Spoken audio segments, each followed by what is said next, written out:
Hi, everyone. Welcome to today's webinar. I am Alicia from Snapwire, and we're happy to have you today. Today, we're going to hear from Mike Delgado, the Global Social Media Manager at Experian, and he's going to talk about social media metrics that matter, steps to analyze, report, and turn social data into actionable insights. Like all Snapwire webinars, we love it when you send in questions. So as they come up, feel free to send them in to us. Mike is so fantastic and loves taking Q&A. We will have some dedicated time at the end to answer them. He may notice some that pop up as he goes along and want to answer, but feel free just to send them in. Also, this is being recorded, and the on-demand version will be sent out later today or early tomorrow. And with that, I'm going to run a couple polls just to get to know the audience better.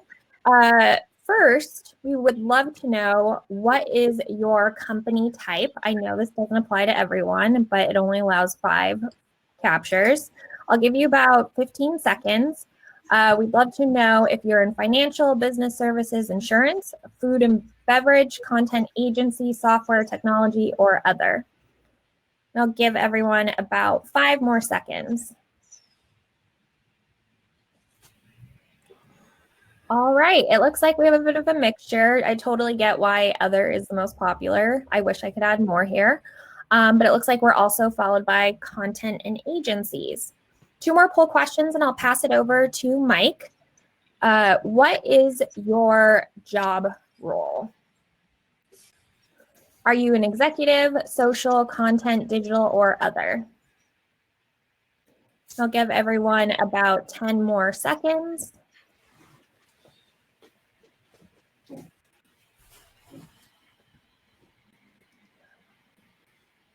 All right, we have a nice mixture here. It looks like we have the most social people, of course, makes total sense, as well as content, but definitely across the board. So excited to have everyone. And last but not least, this question came directly from Mike, so I can't take credit for how amusing it is. Social reporting is fun, exclamation point, interesting. Interesting is relative, we know that, and the opposite of fun. So I will give everyone about 15 seconds to answer that. I know that I've learned to like reporting. Will I ever think it's fun? I have no idea. All right, I will give everyone about 5 more seconds. Okay, it looks like we have a mixture, which makes perfect sense. Interesting, most popular, because interesting is ambiguous. Followed by fun, and then in third place, it's the opposite of fun. Yeah. So with all that jazz, I will pass this over to Mike. Yeah, I like the interesting one is great, because is that sarcastic interesting? Like, yeah, it's super interesting. Thanks, Mike. No, I totally feel you. I feel like social media analytics can be definitely insightful and helpful, but as you know, it's extremely time consuming. And doing the reporting is not super fun, but it's like super helpful for us when we're developing our campaigns to know like what's working, what's not working. And especially like during times of crisis or when we're doing social listening, especially right now during COVID, as we're watching how our communities are responding and what type of content like is resonating, like reporting is super important, but it's not always the most fun activity. Although I know a lot of people who are into data who love digging in and have a lot of fun with it. So I'm glad we have that audience here too. So I don't know about you, but there's like so much social media data to look at. I mean, you dig into Periscope or Twitch or TikTok, Facebook analytics, LinkedIn analytics, and there's like so much to possibly be looking at, right? And sometimes I feel like the math lady here, like I'm just like confused, like what should I be staring at? Because every month there's some new metric to be paying attention to. So today I want to share with you kind of the things that I've been doing, and I've been running social for brands for about 15 years. It's pretty crazy to think that it's been that long. But yeah, for 15 years, at least, I've been doing social media for brands. And when I first started, you know, MySpace was huge. And at the time, I felt like MySpace was like going to take over the world. Like nobody can compete with MySpace. And everyone was there. bands were there, friends were there, and I felt like MySpace was like the platform that every brand needed to be on. And I remember like studying like social media case studies at the time, and I remember like seeing quotes from kids at the time who are now adults, kids saying like, if you're not on MySpace, you don't exist. And I feel like that sentiment has carried over to Facebook and now with TikTok as we see people and communities move. Um, so with all the changes and everything, I thought it'd be helpful to kind of talk about like what are the social media metrics like over time, like as I've been looking back over the last 15 years of managing social for brands, like what are the ones that actually matter? And also like how can we pay attention and be aware of the new metrics that are coming up? Because metrics change over time. And it's our job as social leaders to be tracking like what's useful to our businesses and also letting our leaders know like what are new metrics that are available that maybe we should be paying attention to because they do change. So let's go over to our first slide. So I made a bunch of memes today because I thought it'd be fun to kind of like highlight some key themes. So when I first started doing social media management back in the day, like 15 years ago, it was all about fan count on MySpace, fan count on Facebook. Like that was how you got reach. That was how you built community. That was how brands were able to get more web traffic, more sales for their music, if they were doing music, or more leads. Like it was all about the fan count, right? But as algorithms begin to change, pretty soon fan count didn't really matter anymore. And in fact, nowadays it's just a vanity metric. Um, it doesn't really matter how many fans you have or followers you have because if you're not getting the engagement from your community, it's really kind of meaningless, right? So as I begin to kind of look at um, right now, like what are the things that matter to brands? I put together a couple slides I want to focus on. So obviously, I think engagement. I think we can all agree engagement is really a key thing that we need to be looking at. And engagement really varies based on the channel you're on and also the type of engagement that you're looking for. Is it comments? Is it click throughs to your website? Is it leads? Is it sales? Like engagement can mean a lot of things. And engagement is one of the things that we are tracking. And I think is one of the most important things that we should be tracking as brands. And especially right now during COVID-19, as I've been looking at both the B2B space and also the B2C space around COVID-19 content and how brands are talking about what they're doing to help their own employees, what they're doing to help their communities, and also donations that they're making to the Red Cross and different global organizations. Like that content is really resonating and also telling brands like, hey, you know what? As you're talking about COVID-19 or as you're talking about various social issues that are important to me, that's making your brand stick out to me as something that is doing something that's super important. Um, Other metrics that I think are really important that we need to be spending time with is tracking, obviously, not only our own metrics, like what content is resonating on each channel. Is it video? Is it photos? Is it the carousel? Is it text? And then how is that content performing across each different channel? But also where are our audiences spending time, right? So when I looked at this recent data from eMarketer about time being spent, you'll notice that TikTok is taking the number 2 spot, at least here in the US, as far as time spent online. And a lot of brands are still trying to figure out like how to leverage TikTok.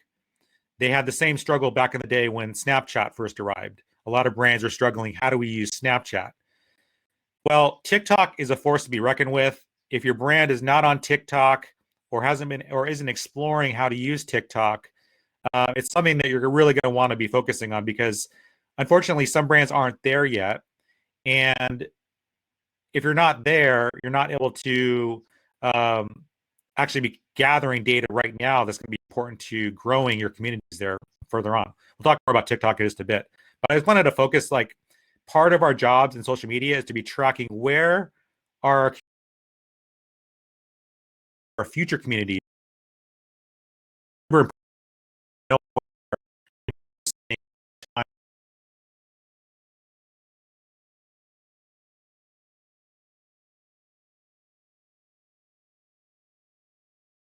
time of day, right? So what time of day should we be putting out our content? And here's just a look at some recent stats around Instagram globally, time of day, central time, when people are more likely to be engaging with your brand. Like, this is super helpful. Like, we should all know for our brands what time of day we get the most engagement by our communities on each channel. It's going to vary by channel, but those are something that we need to be aware of. If we're trying to lift up engagement rates, part of our job not only is knowing what type of content to put out there, but also the time, because time is going to impact engagement rates. And then also, like I said, not only is it the time, but also the type of content. So, I mean, just looking at Instagram, we know that carousels right now get engagement, getting the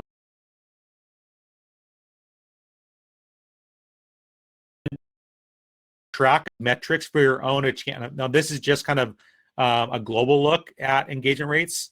This is going to differ for your own brand, but just being aware of how different content pieces are being engaged with on different platforms is going to just help you overall. And then on top of that, the text that we are putting out there, right? So, like, how long should the text be? And back in the day, like, shorter was better, especially on Instagram. We were getting better engagement rates with shorter pieces of content. But over time, we've been seeing an uplift in, actually, the more content we put on Instagram, we're seeing a lift in engagement. And so this is like teaching us as brands, like, hey, if we want to like get better engagement on Instagram posts, like, part of that is going to be better storytelling. It's going to be creating more content, more text.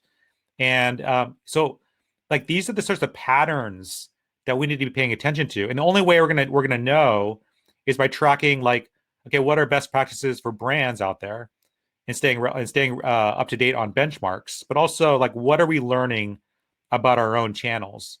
And if we're not testing, if we're not exploring different types of content, if we're not exploring like how much content to be putting out there, we're not going to know. If we just, in fact, if we just stick with like the best practices, like 5 years ago, of just like, okay, shorter is better. Let's just keep our Instagram content to one sentence or like 5 words, because that's what's resonating. If we just stuck with that and we never tested out longer form content, we would be really, really behind, because we would be like, okay, 5 years ago, shorter content works, so let's stick with that. But we would have missed the boat if we weren't paying attention to like how communities are responding to content and how they want to respond to content. And then also want to talk about like tracking where our audiences are spending time. So I've been also looking at like younger audiences, so like Gen Z, and then like the next generation after that. And you can see that this movement towards video is super strong with the younger generations. And you can see that TikTok is on pace to surpass YouTube as far as video views. And you can see during this pandemic, as we are spending more time watching video content, especially kids, you can see that right now, younger kids are spending 97 minutes on YouTube, 95 minutes on TikTok. TikTok is taking market share. And like, this is our younger audiences that we need to be thinking about, like, how are us as brands, how are we going to engage with this audience? How can we leverage TikTok? And the only reason why we're going to, like, TikTok is becoming something that we need to be paying attention to is because of the metrics that we're seeing. So as I was thinking about, like, okay, what are the key metrics that we need to be focused on as businesses? I think we need to be thinking about, okay, what are the metrics that our businesses are getting value from social media? So I put down like 3 kind of categories. We have the revenue category, like, how are we growing our lead list? How are we growing our sales? We have the reputation category, about how is social helping us build positive engagement? How is social media helping us to improve our reputation, especially during a crisis? And then also, like, how is social media helping with retention, like with building community, with retargeting for ads in the future, and also our email lists. So I have like 3 kind of large buckets and how we can kind of think about how we should be leveraging social, because these are the things that are business drivers, right? Revenue, reputation, and retention.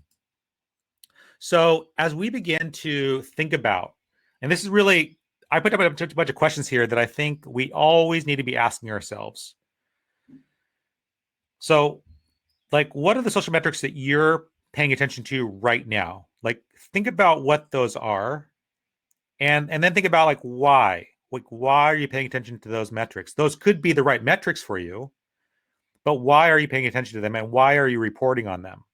And I think it's really important that we're asking ourselves this because, like I said, metrics are going to change over time. And we also need to be letting leadership know about new metrics that may be important for us to be measuring as well. That's our job as social leaders, to be paying attention to the metrics that are available and letting leaders know, hey, you know what? There's this new metric that we're seeing. Maybe it's watch time on YouTube that we're paying attention to because it's important to our business. So what are the social metrics that you're paying attention to right now? And why are you paying attention to those specific ones?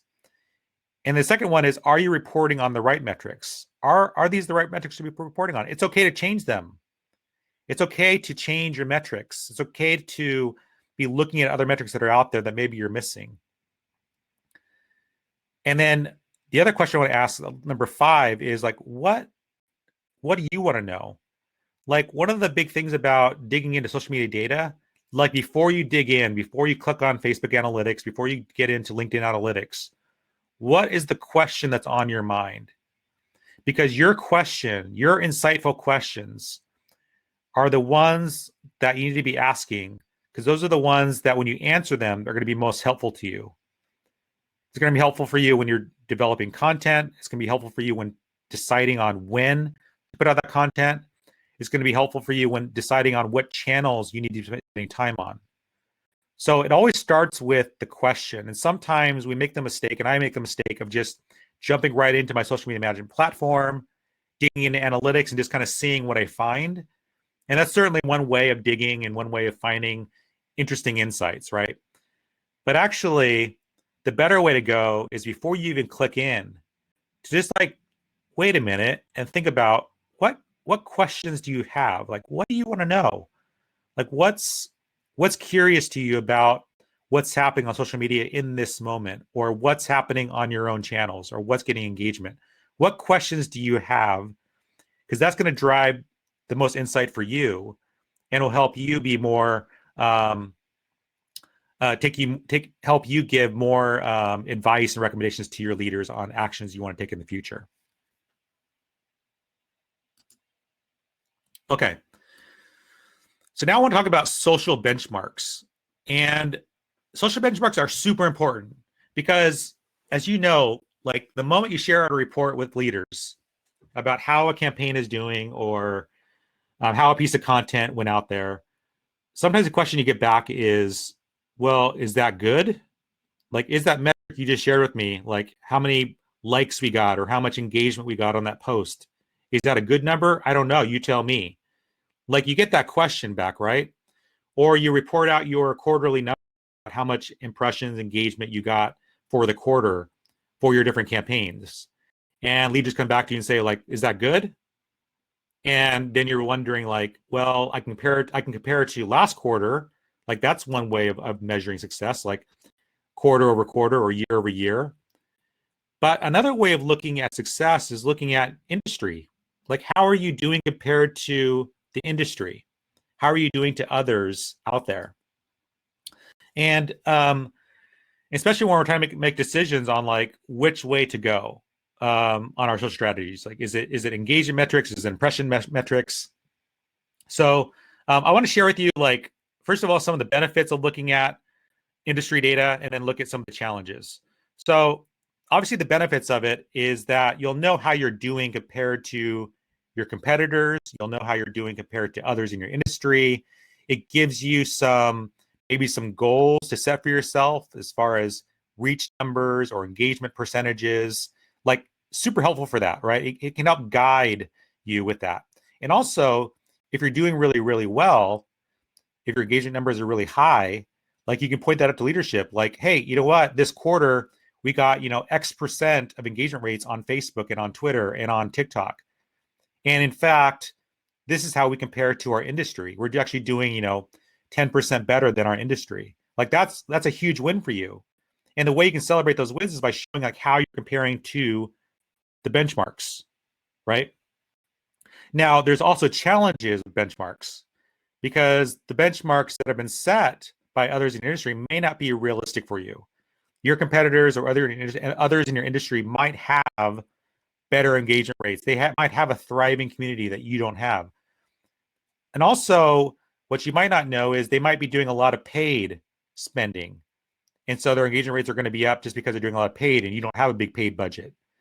So keep that in mind as you look at benchmarks. Like it can be great, it can look really good for how you're doing, but also we need to know that there's also paid behind some campaigns that are going to be driving up and inflating numbers. And also there's going to be engagement rates that are just not realistic for you because maybe you just started on TikTok and the other brand that you're comparing yourself to has been on TikTok for a year. So they have a much bigger community than you do. So we have to be careful about how we use benchmarks, but I do think they're very, very valuable and all of us should be aware of them. The other thing that we need to be aware of is that there's a lot of like meaningless metrics that are out there. Like I said, follower count, like it's not really a huge metric for us to be paying attention to, but it can impact the engagement rates because we tend to notice that the higher the follower count, the engagement rates percentages tend to go lower just because the follower count can be way, way high. So it can make a difference as far as on that level. But as far as kind of overall, as we talked about, follower count is a vanity metric. Other metrics that are kind of hard to kind of deal with as far as benchmarks is sentiment, because how social algorithms are determining what is positive, negative, and neutral can really, really vary. And if you've ever done like sentiment analysis on your own brand, you know how difficult that metric is because sometimes it's accurate, but many times it's very, very vague. It doesn't give you quite a good understanding of how your brand is being perceived. So this deck will be available afterward, but I wanted to just kind of highlight some of the pros and cons of using benchmarks, as well as some of the meaningless metrics that are out there, and also some of the unknown activators, things that might be happening behind the scenes that you're not aware about, like influencer marketing and paid activities.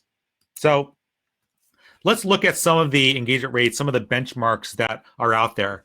And again, you can kind of see engagement rates by channel. And this is kind of like from an influencer marketing standpoint. You can kind of see like what, if you're running an influencer marketing campaign, what sort of engagement metrics you should be getting based on the number of followers of that influencer. And you can see that as the follower counts go up, you'll notice engagement rates go down. That's just kind of a natural trend. And so the same as when you compare your engagement rates with another brand. If your follower count is much, much higher than your competitor or another brand in your industry, like you should probably expect your engagement rates to be a little bit lower because you have a higher follower count. Now, if your engagement rate is higher and your follower count is higher than your competitor, you're doing really, really well. So that's something to celebrate and something to acknowledge. Because sometimes when you just look at engagement rates by you versus your competitor, or others in your industry, it's not quite apples to apples because follower count vary, and that's going to impact engagement rates.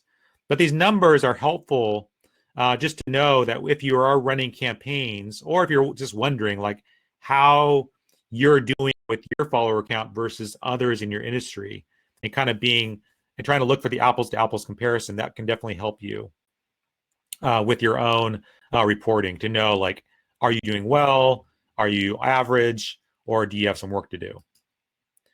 So I'm going to share with you just some general benchmarks right now, just so you're aware. And these are all benchmarks you can get for free through Rival IQ. If you go to their website, you can get their most recent report on benchmarks across industries. The report's very lengthy. I want to say it's probably like 60 pages. And I'm just calling out some of the benchmarks that I found useful as far as like frequency rate of posting by channel, as well as engagement rates. And this can either be helpful and heartening, or it could be something like or it can be disheartening when you realize how low engagement rates are for certain pieces of content. So you can kind of see here that for a lot of brands are tweeting like less than once a day or maybe once a day, which I was actually surprised at, because at Experian we tweet all the time, at least every hour, and sometimes we're tweeting 100 times a day when we have tweet chats. So we post a lot. We get a ton of engagement on Twitter. But you kind of see here that for a lot of people, a lot of different brands and different industries are not posting too much on Twitter. And engagement rate's about 0.045%. So you can kind of take that and compare that to how you're doing. And again, depending on what industry you're in, you can kind of see what engagement rates kind of look like. Instagram, again, less than one time a day for most brands, maybe Monday through Friday, and maybe not on the weekends for a lot of brands. And you can kind of see engagement rate is significantly higher than Twitter. And in fact, from all my research, I'm noticing that brands are getting much more engagement on Instagram than they are on Twitter or on Facebook.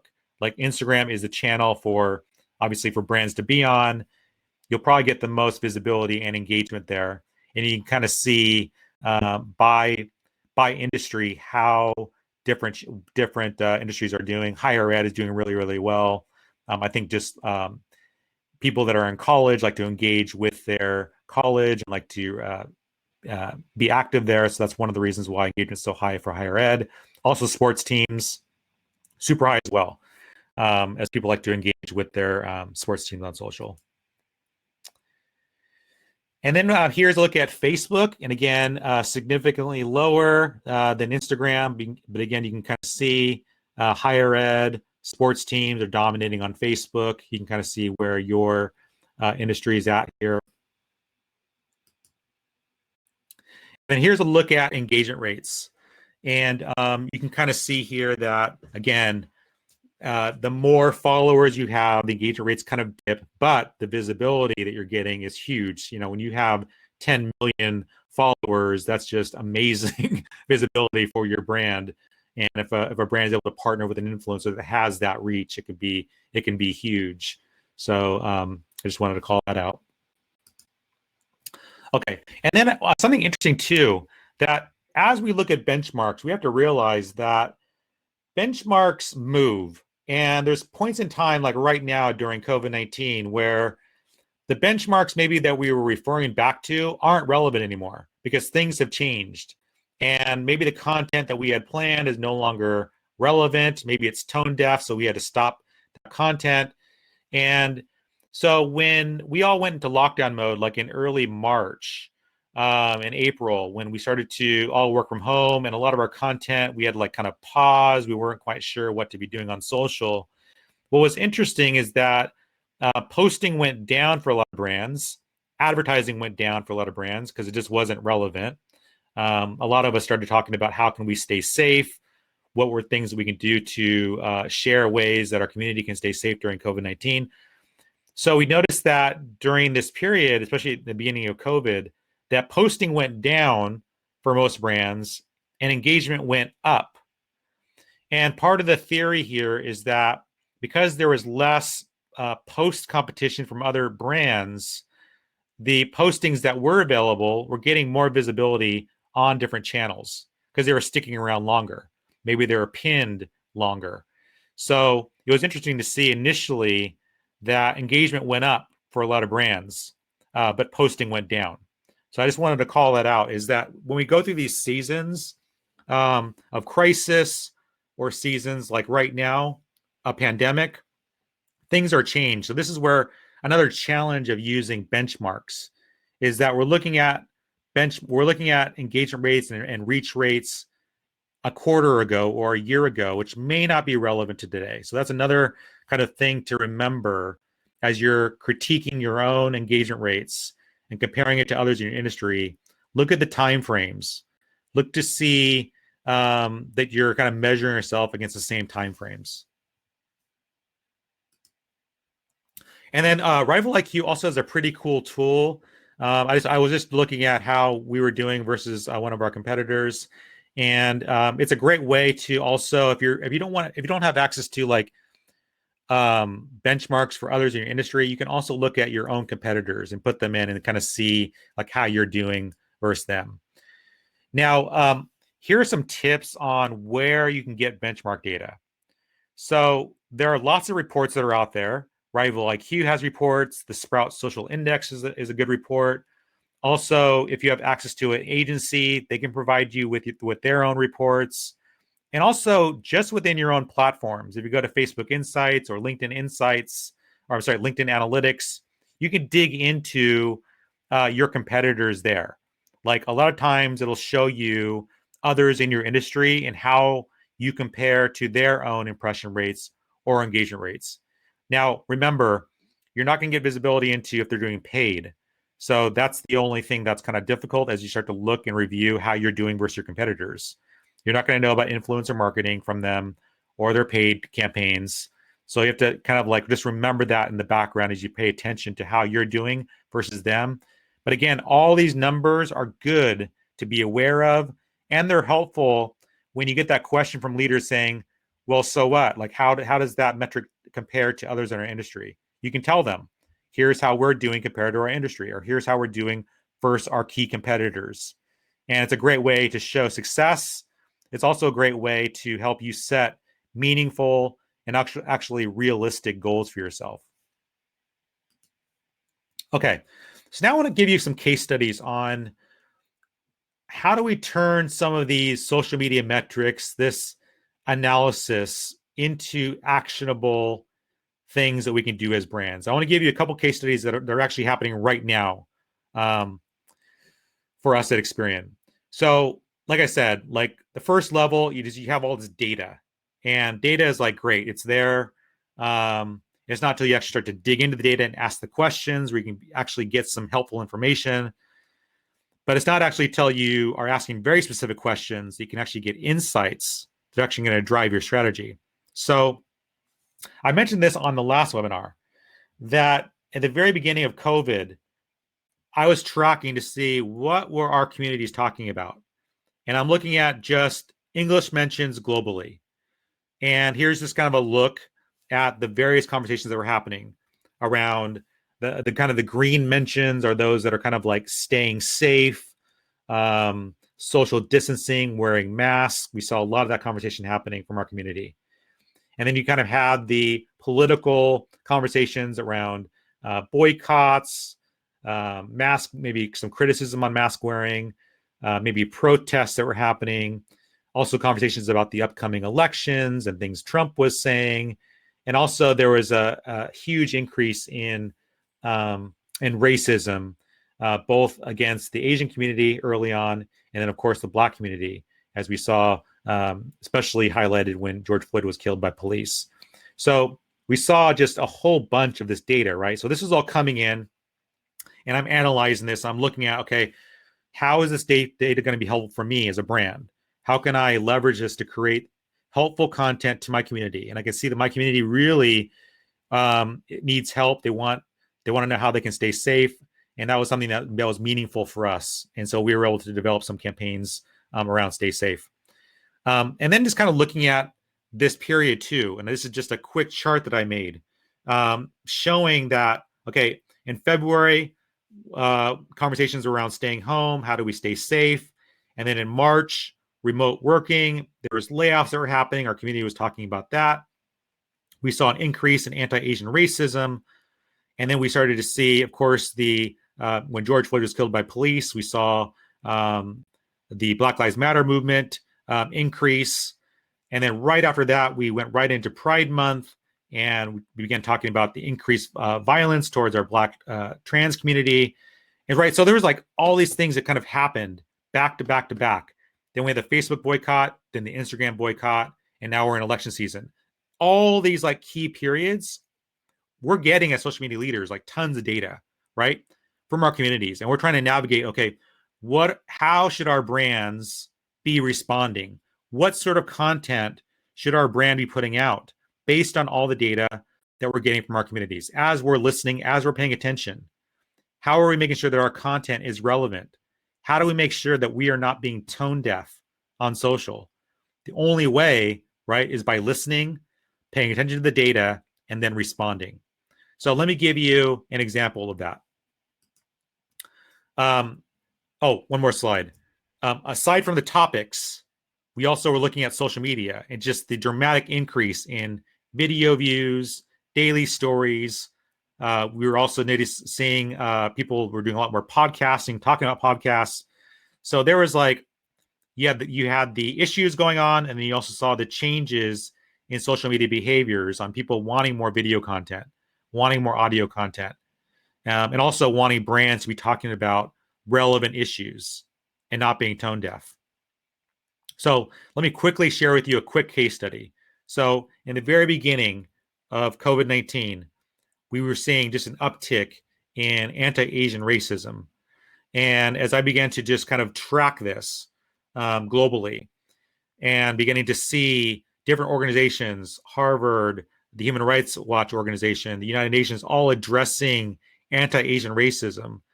And then we were talking about that internally at Experian, like how are we making sure that our Asian employees are feeling safe? Are they protected? How are they feeling? And I was seeing polling going out from various organizations, Pew Research, USC, talking about the increase in discrimination and racism. And we want to make sure that, what is our brand going to be saying about this? How are we addressing racism? How are we making sure that our employees are feeling safe and also that our communities are feeling safe? So not only was I looking at the social media monitoring data, but I was also just looking at some of the hashtags that were trending. And you're probably all aware of all the different campaigns that are going on. Hate is a virus, things that are going on. So at Experian, we immediately started a whole Stay Safe campaign around trying to end the stigma around the anti-Asian racism that was going on, that Asians are responsible for COVID being spread. And we started to use this time to highlight some of the amazing Asian leaders at Experian.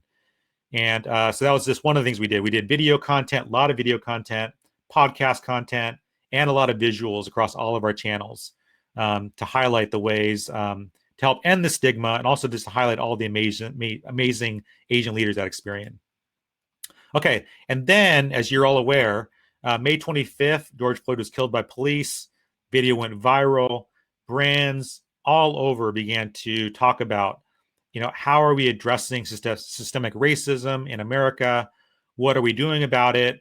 It wasn't enough just to say that you stand with the Black community.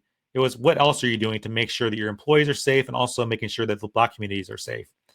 And as I was watching conversations on social, we just saw obviously the huge uptick in the Black Lives Matter hashtag. I mean, it dominated Facebook and Instagram, as you're aware, and got more conversation than even COVID early on.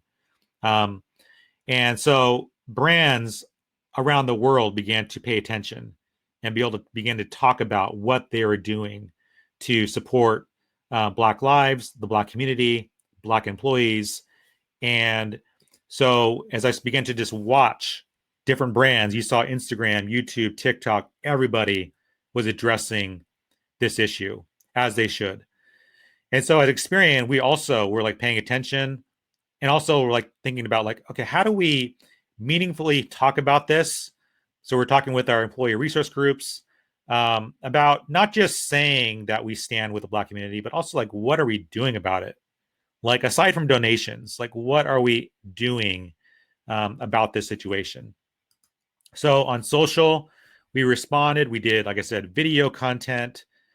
We did blog content. We did podcast content. We hosted several different tweet chats designated to this topic. And this was as you know, like a very, very trying time. It was a very, very hard time for us on social media as we were trying to navigate this period, as we're all processing these issues ourselves and trying to figure out, okay, how do we use social media? How do we use these channels to elevate and help the Black community during this time? And so I got to tell you, like, developing podcasts, developing videos, and talking about this, it was very, very hard because we want to make sure that we were saying the right things and also using our channels to elevate the right types of conversations. So those are just kind of like two case studies I wanted to quickly share about how we are like using social listening, using that social data, and then be able to act on it very, very quickly. And acting on it quickly is hard. We have to be thoughtful. And also during times of crisis, like displaying the most amount of empathy. And it is hard. It's not easy. So I wanted to highlight that as well. And the last thing I want to talk about is reporting. So as we are like collecting all this data, analyzing all this data, finding all these insights, how do we report it out? Because if we're not reporting it out in a helpful way, in an insightful way, in a way that tells a story, sometimes that data may not resonate. So we need to make sure that we are communicating this content in a way that tells a story, in a way that's concise, that's clear, right? That's actionable. And leaders are looking to us to provide the insights. One of the mistakes that I made early on in my career is I would just like send off an email and just laundry list like all the stats. Like here's engagement rates, here's number of followers, here's number of likes and comments and shares and video views, and kind of like just laundry list everything there. And I realized that, actually that's not super helpful. What leaders need is like actionable information. Like what is actually happening? What is the insight? And what is your recommendation on how to move forward during this time? And, during COVID, during Black Lives Matter movements, during the anti-Asian racism that was increasing, I was having to do a lot of reporting, a lot of sharing about what we were doing, what we were seeing, and this was helping to drive our strategy. So here's just a couple of little tips I wanted to share around how we can all do a better job with our social media reporting. And this is something I'm constantly working on. I don't have it's an art and a science, right, to creating a report for leaders. And there's going to be different reports for your team as well, right? But I would say as you're sharing information with your leaders, you want to keep things very concise because they're very, very busy, just like you are. And they're having to read 100 emails. And so you want to just kind of clearly give them the bullet, right? Give them the 1 or 2 sentences of what's happening, your key insight, your overview of what's happening. And then you can bullet out some of the main ideas. If they have time, they can read through them. And you just want to keep it short and sweet. If they have questions, they'll reach out to you. But I wouldn't get into details. You just kind of give them the highlights.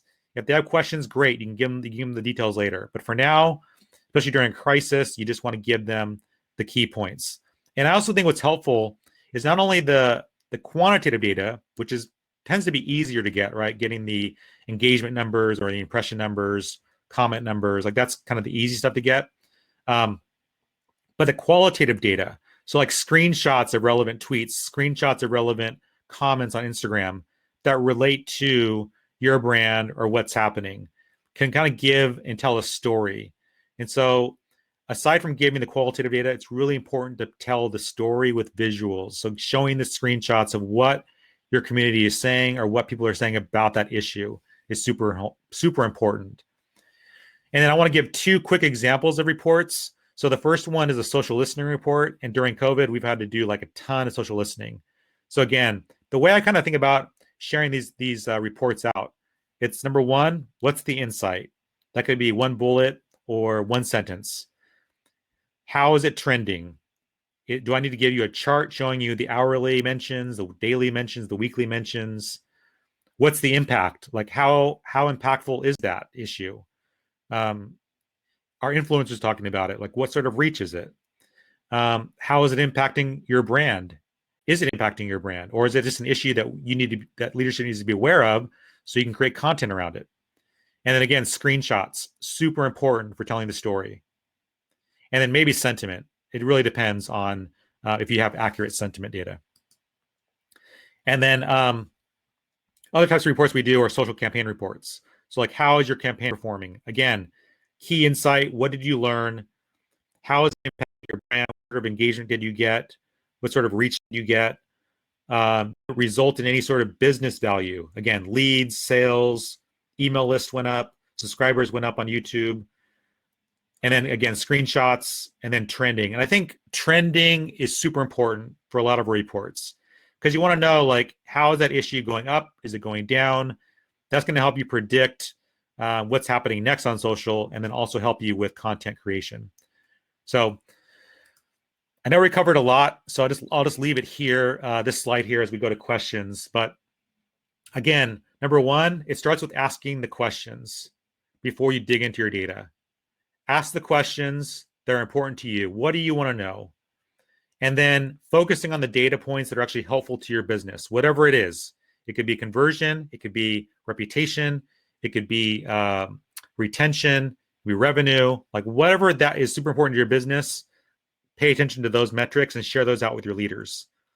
Number three, keep your eyes open to new metrics, especially in your channels. If you're only paying attention to metrics in your social media management tool, you're going to be missing out. Make sure you're logging into Twitter. Make sure you're logging into Facebook and TikTok business analytics to see what other data is in there that is not being sent to your social media management platforms, which are always behind, by the way. They're always behind. Number four, pay attention to benchmarks. Number five, know what time you're putting out content and also type of content performing best for your industry. Keep your reporting objective, actionable, insightful, and concise. And then the last thing I want to share with you is that it's super important that you are telling your leaders what's important too. Like it's your job to let them know about the data that's important to them. And change it up when you need to. Like I said, back in the day, I was sharing out follower counts. Like that was what I was telling everybody that follower counts really mattered. Then later on, engagement rates mattered more. And I had to make that pivot. I had to tell them, hey, you know what? I know I've been reporting and telling you that follower counts matter. Doesn't really matter anymore. Engagement rates matter a lot more now. So I've had to make those pivots, and I'll be continuing to make those pivots later on. So I'll stop there, and we go to questions, Alicia. That was informative, and yours was definitely fun, for the record. It was so fun and interesting and wonderful than the last option we had left on there. At least I thought so. And we got some questions in here, so feel free to send them in as if any come up as we wrap up this discussion. Want to remind everyone that this is being recorded, so everything's going to be sent out after this. I know there was a lot of information to unpack, so happy to share it. Also, we do have a Q&A coming up next week on the 5th with Mike and Carrie Larson from Procore. So this will be more Q&A driven, probably about 30 to 45 minutes. And I sent the link in the chat, so feel free to register for that. You'll also get a link sent separately after you get your recording. All right, so let's dive into these questions. First, from Heather, how do you recommend finding industry benchmarks? Yeah, that's a really good question. So I generally will be watching, I go to different websites all the time. So I go to eMarketer. eMarketer has tons of great data. I look at research firms like Rival IQ, social media firms like Sprout Social Index. Those are good places. And I'll also just do searches on Google for like 2020 social media benchmark reports, and you'll see like lots of different organizations are putting them out, especially agencies. So I like to rely on good agencies like McKinsey, Gartner, like global agencies. I like to get global looks at social media. So and you also want to get like good data. So who also does good ones? BuzzSumo also does really good reporting on social media data. So those are some sources that you can go to. And again, like I said, Facebook Analytics and also LinkedIn Insights will give you other stats that will be specific to your own industry. Next question from Sarah. How do you access information like this social listening? Oh, yeah, that's another good question. So yeah, social listening is a really important part of social media management and just paying attention to what people are saying so that our content's not tone deaf, right? So there's lots of different tools that you can use for social listening. It can be very, very expensive depending on how much the word you're tracking is being talked about. So if your brand is talked about a lot, it can be more expensive to do the tracking. But there's lots of different social listening tools that are out there. I use BrandWatch personally. BrandWatch is the tool that I've been using for a very, very long time. I've also used Radian6 in the past. There's also, if you just do a Google search for social monitoring or social listening tools, you'll find like tons of resources for um, different alternatives for the types of data that you want to track. There's also some public tools that are out there that they're not great, but they're free and they can give you some sense of what's happening. Also, another way that you can kind of navigate around it could be with like Google Trends, where you can kind of see search behavior around different topics. That can give you some insight into whether a topic is trending up or trending down on Google search. And you can do targeted research around how is that term going up or down in the US versus globally.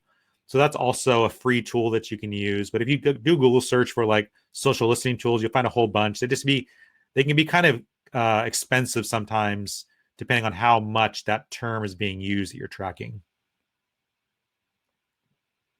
Yeah, that's a very good question. something that people don't always think about.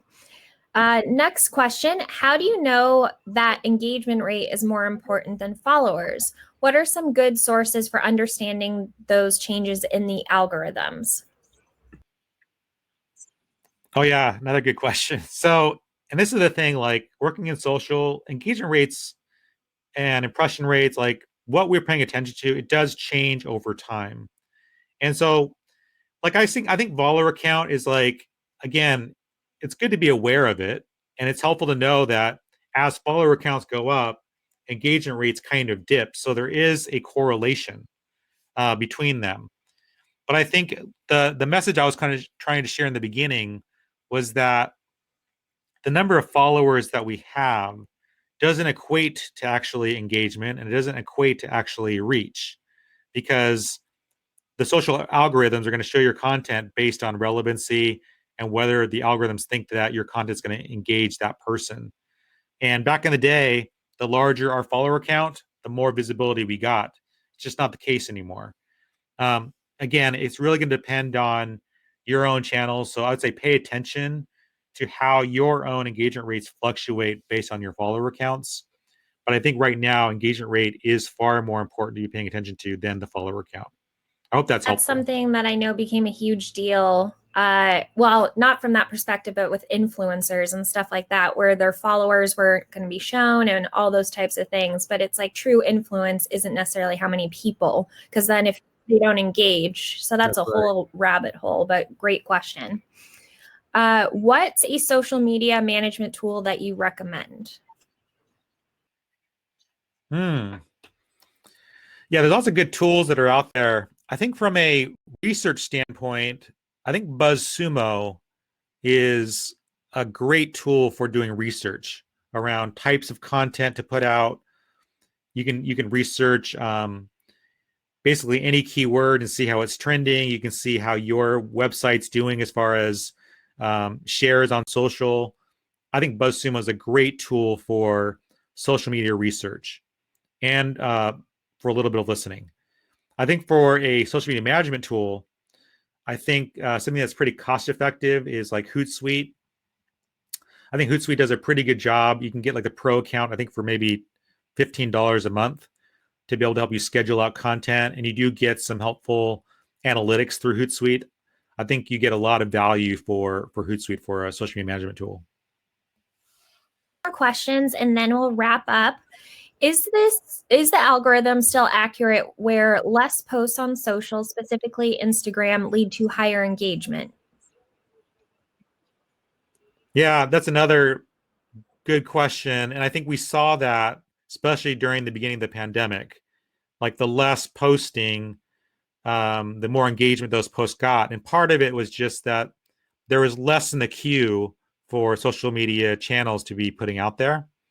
So that's one of the reasons why. And also, it's just, if people are going to your channel, they're going to see that one sticky there. That's the one's pinned there, or that's the one that's most visible. So, but it's not always the best practice. I think you have to really take into consideration, like, I know by posting more, my engagement rates are going to go down, but you might be benefiting with overall getting more engagement. So if you just put one post up there per week, let's say that post generates 100 likes over the course of a week, right? because you had it sitting there for 7 days. So a lot more people saw it during that time versus posting every single day. And maybe you're getting, 30 engagements, 40 engagements per day, which is far less than that one post that got 100. But overall, over the course of 7 days, you're going to be getting, 200 plus engagements. So I think you really need to experiment on the value of posting daily versus once per week or once every few days. I think that there's a lot more value in being consistent, and I really push brands to like be posting daily if they can, and if they have the time to engage in that content. And also, what's also super important is that you're the first one to comment. I see so many times people will post on Instagram, but then don't comment. Like, go leave a comment to get the conversation going. At least you'll get one. You have one there to at least start the conversation. If you have any more questions, send them in now because we're about to wrap up. From Ashley, assuming follower count may not be one of them, when doing a competitive analysis on social, which metric would you consider to be vital?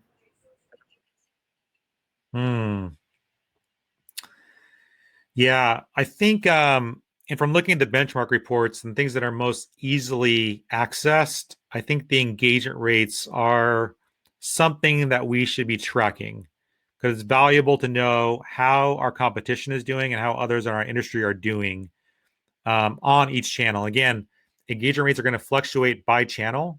So sometimes it's a little bit harder to get that data.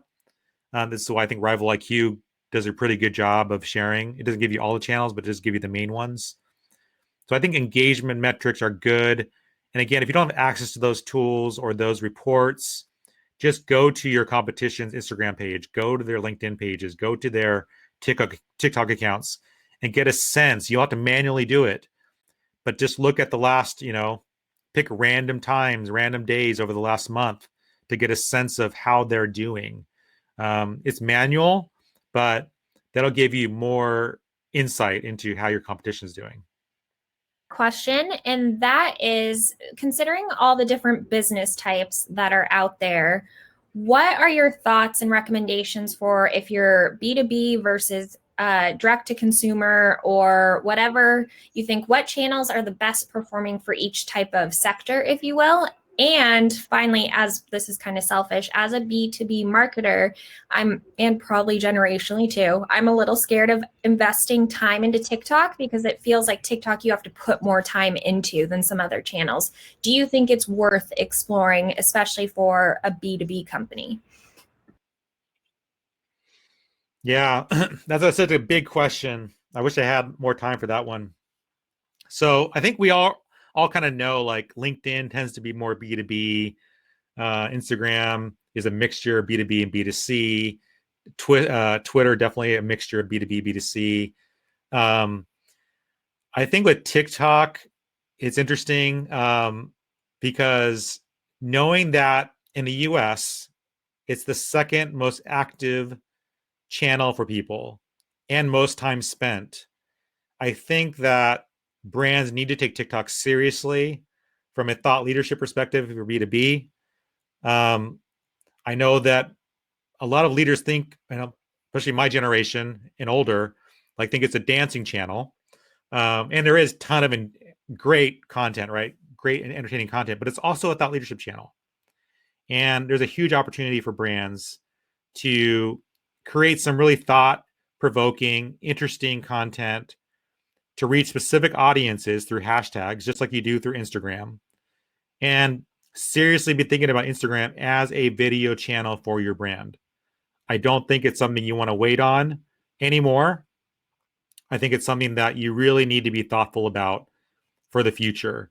And initially, it can be taking some of your YouTube content and optimizing it for TikTok and putting some nice key messages out there.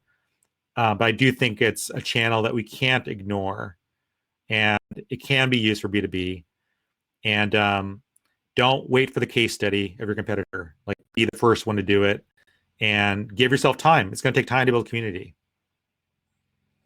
We have perfect timing and a great note to end on. Thank you so much, Mike. I always love talking to you and hearing from you, and I know everyone else feels the same. This is recorded, as I mentioned earlier, so you will receive all the materials from today. I know it was a lot to unpack, and there's so much data, shockingly, in this presentation that I know everyone will want to look through this. And I'm excited to hear from you again next week, Mike, and I hope everyone joins us then too. That'll be a lot of fun. Stay Thanks, safe Alicia. and healthy, everyone, and we'll see you next time. Bye.